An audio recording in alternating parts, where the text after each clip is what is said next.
Hello दोस्तों, हमारे channel में आपका स्वागत। हमने पिछले वीडियो में 2, 3, 4 और 5 का विभाज्यता नियम के बारे में पढ़े थे। आज हम लोग 6, 7 और 8 के विभाज्यता के नियम को पढ़ेंगे, जो जेटेट और सीटेट एग्ज़ामों में बहुत ही ज़्यादा इम्पोर्टेंट है।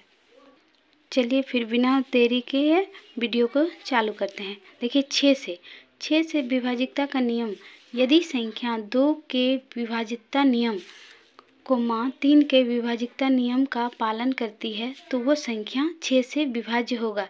जैसे हम लोग जाने थे कि 2 से विभाज्यता का नियम में होना चाहिए कि इकाई का अंक 0, 2, 4 और 6, 8 ये सब होना चाहिए, तो वो 2 से विभाज्य है। मेरा अंतिम इकाई का अंक 4 है, यानी ये 2 से विभाज्य है।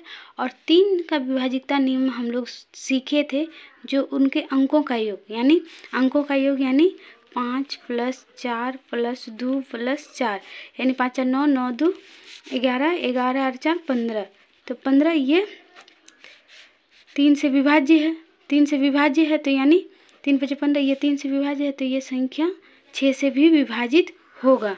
ये पूरा संख्या 5, 4, 2, 4 ये 6 से विभाज्य हो जाएगा। उसी प्रकार ये है 4, 3, 2, ठीक ना। तो इसका हम लोग 2 का पहले चेक करेंगे, तो 2 इकाई अंक 2 है तो ये 2 से तो विभाज्य है।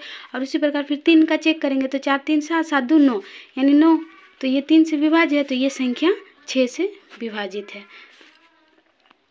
अब उसी प्रकार 7 के विभाज्यता का नियम को जानेंगे। ये बहुत ही इम्पोर्टेंट है, इससे बहुत सवाल आते हैं एग्जाम में। देखिए इसमें हम संख्या के इकाई अंक को 2 से गुना कर और अंतिम में बचे अंक को घटा देंगे तो प्राप्त संख्या 7 से विभाज्य हो तो वह संख्या 7 से विभाजित होगा। जैसे कि ये संख्या है 91, तो इसका क्या है, इकाई अंक। क्या बोल रहा है, इकाई अंक। तो इकाई अंक क्या है इसका, 1 है।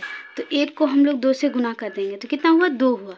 तो 2 हुआ, फिर हम लोग क्या बोल रहा है, इसके लास्ट अंक में इसको 2 को घटा देंगे तो 9 में माइनस करेंगे तो कितना बचा, 7, यानी ये 7 से भाग लग रहा है तो ये 7 से विभाज्य है। उसी प्रकार ये है, तो इसका इकाई अंक में क्या है, 6 है, तो इसको 2 से गुना कर देंगे तो 2 से गुना करेंगे तो ये 12 होगा। तो 12, तो इसका अंतिम अंक में 6 है तो इसको 2 से गुना कर देंगे तो 12 हुआ। तो 12 में हम लोग 5 को क्या करेंगे, माइनस कर देंगे तो कितना आया, 7 आया। तो 7 आया तो ये भी क्या है, 7 से विभाज्य है। उसी प्रकार देखिए ये इसका इकाई अंक में क्या है, 9 है, तो 9 को हम लोग 2 से गुना कर देंगे तो 9 दूनी कितना हुआ, 18 हुआ। 18 को इसमें 32 में माइनस कर देंगे, 12, 12 में 8 गया 4, यहाँ 1, 2 बचा, 2 में 1 गया 1, यानी ये 7 से, ये भी 7 से विभाजित हो जाएगा। अब हम लोग 8 से विभाज्यता का नियम को जानेंगे, ठीक ना। तो 8 से विभाजित होने के लिए अंतिम 3 अंक, यानी ये संख्या है तो इसका अंतिम 3 अंक, तो 3 अंक, अंतिम 3 अंक 0 हो या 3 अंक 8 से विभाज्य हो तो वह संख्या 8 से पूरा विभाजित हो जाएगा। जैसे ये संख्या क्या बोला, अंतिम अंक 3 0 है, तो 3 0 है तो ये संख्या हम लोग 8 से भाग देंगे तो ये पूरा 8 से विभाज्य हो जाएगा। जैसे क्या है, 8 0 0, तो इसको 8 से भाग देंगे,